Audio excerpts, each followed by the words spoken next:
Hi hello नमस्कार सगळ्यांना. समर्थ किचनमध्ये सगळ्यांचं मनापासून स्वागत आहे. आज आपण बनवणार आहोत अतिशय चविष्ट आणि घरगुती पद्धतीने शेपूची भाजी. शेपूची भाजी अनेकांना आवडते, पण काहींना तिचा वास आवडत नाही. पण योग्य पद्धतीने केली तर ही भाजी खूप टेस्टी लागते. चला तर मग सुरुवात करूया. सर्वप्रथम मी एक जुडी शेपूची भाजी निवडून घेतलेली आहे. तेल, लसूण, चवीनुसार मीठ, तिखट आवडीनुसार आणि मसूर डाळ घेतलेला आहे अर्धा वाटी.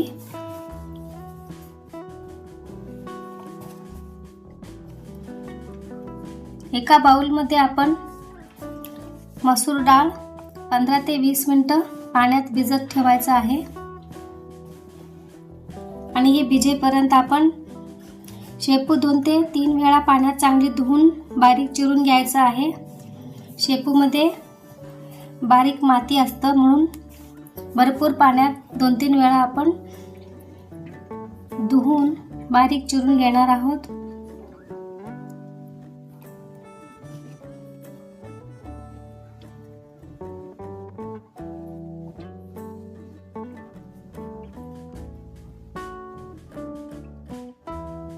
तर इथं मी शेपू बारीक चिरून घेतलेला आहे धुवून.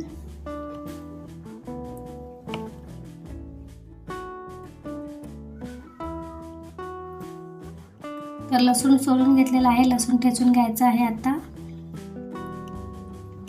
तर यातलं पाणी आपण काढून टाकणार आहोत, पाणी वापरायचं नाही. तर गॅसवर कढई ठेवलेला आहे तापवायला. कढई गरम झाली आहे. थोडं तेल टाकून कढईमध्ये तेल पसरून घ्यायचं आहे.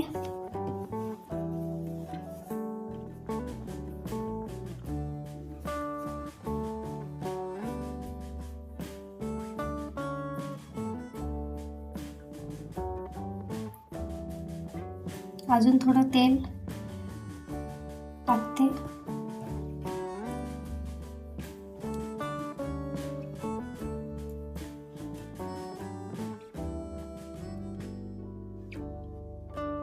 तर ठेचलेले लसूण घालण्याआधी तेल गरम झालेलं आहे का नाही चेक करते.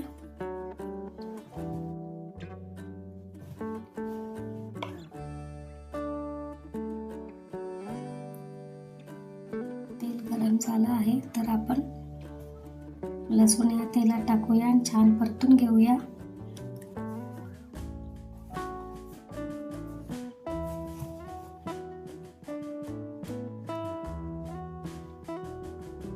लसूण छान परतून घेते.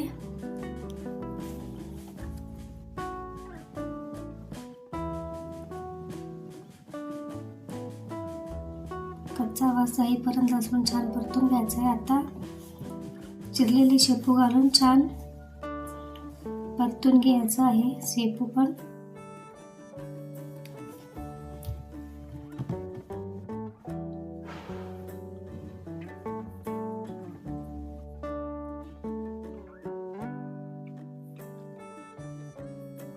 छान परतून घ्यायचं आहे.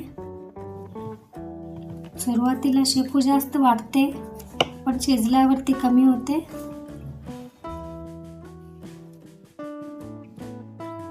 सतत असंच अधूनमधून हलवत राहायचं आहे.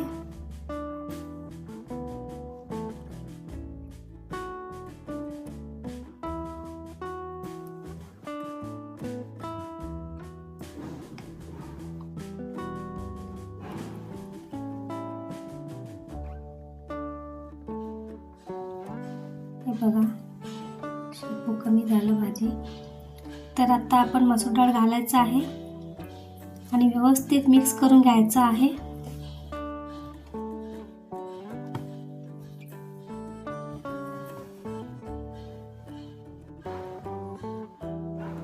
व्यवस्थित मिक्स करून घेते, एकजीव करून घेते. आता यात घालूया तिखट, चवीनुसार मीठ,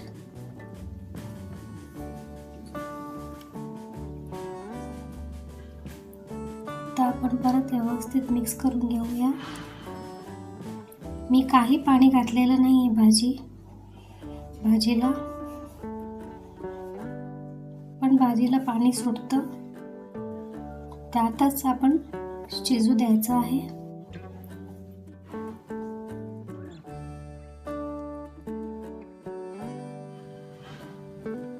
हे बघा, इथं मी थेंब पण पाणी वापरलेलं नाही आहे. असं पाणी सुटतं भाजीला, त्यातच भाजी शिजू द्यायचं आहे. झाकण न लावता 5 ते 6 मिनिटं मंद आचेवर शिजू द्यायचं आहे. झाकण लावले तर भाजीला उग्र वास येतो, त्यामुळे झाकण न लावता भाजी शिजू द्यायचं. यामुळे भाजीला छान चव येते आणि उग्र वास येत नाही. अधूनमधून हलवत राहायचं. आपली शेपूची भाजी तयार आहे. ही भाजी गरमागरम भाकरी किंवा चपातीसोबत खूप छान लागते. जर तुम्हाला ही रेसिपी आवडली असेल तर व्हिडिओला लाईक, शेअर, सबस्क्राईब करायला विसरू नका.